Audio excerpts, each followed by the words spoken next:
Today we continue to enjoy another true story. The story of the pig eating the fetus. In a small, remote village, there lived a midwife named Mrs. Tam. One day, returning from a delivery, she found a pitiful sight.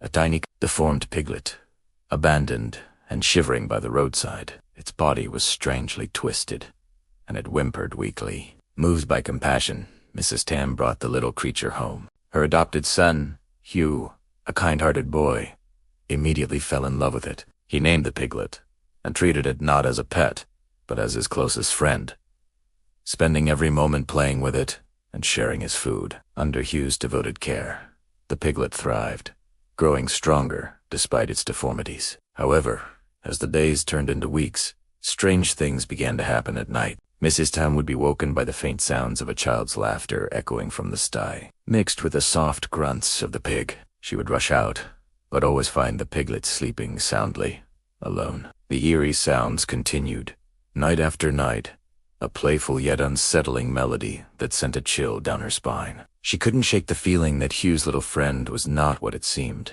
One evening, as the ghostly laughter filled the air once more, a sudden, horrifying memory struck Mrs. Tam. It was a memory she had tried to bury deep within her mind. A few months ago, she had assisted in a tragic premature birth. The baby, born far too early, hadn't survived.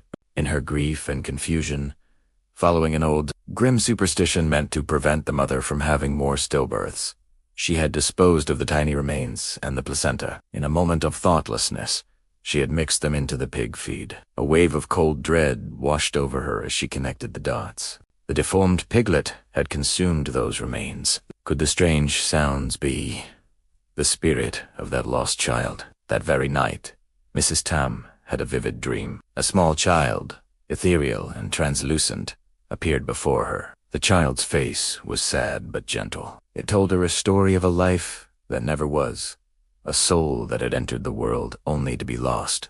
It explained how it had found a new home, a vessel of flesh in the form of the little piglet. The spirit wasn't angry or vengeful. It didn't blame Mrs. Tam for its fate. All it wanted was freedom. It longed to be released from its earthly prison, to move on to the next life. In the dream, the child also spoke of Hugh, its only friend, and a small toy car he had promised to make for it. Mrs. Tam woke up with tears in her eyes and a heavy heart. She knew what she had to do. The piglet had to die for the child's soul to be set free. It was a terrible choice, but it was the only way. With trembling hands, she explained the situation to Hugh. The boy was devastated, his face streaked with tears, but he understood. He remembered his promise. That morning he carefully crafted a little wooden car, the best toy he had ever made. He clutched it tightly as his mother prepared a lethal injection. The piglet looked up at them with its innocent, trusting eyes. As the poison entered its body, it gave a soft shudder and then lay still. Hugh sobbed, hugging the now lifeless body of his friend. Together, he and Mrs. Tam carried the piglet to a quiet spot behind their house. They dug a small grave. Hugh gently placed the wooden car next to the piglet's body, fulfilling his final promise. They covered the grave with earth, a silent farewell under the setting sun. From that day on, the nights in Mrs. Tam's house were silent. The ghostly laughter was gone. The strange sounds never returned. The little soul, finally liberated, had found its peace.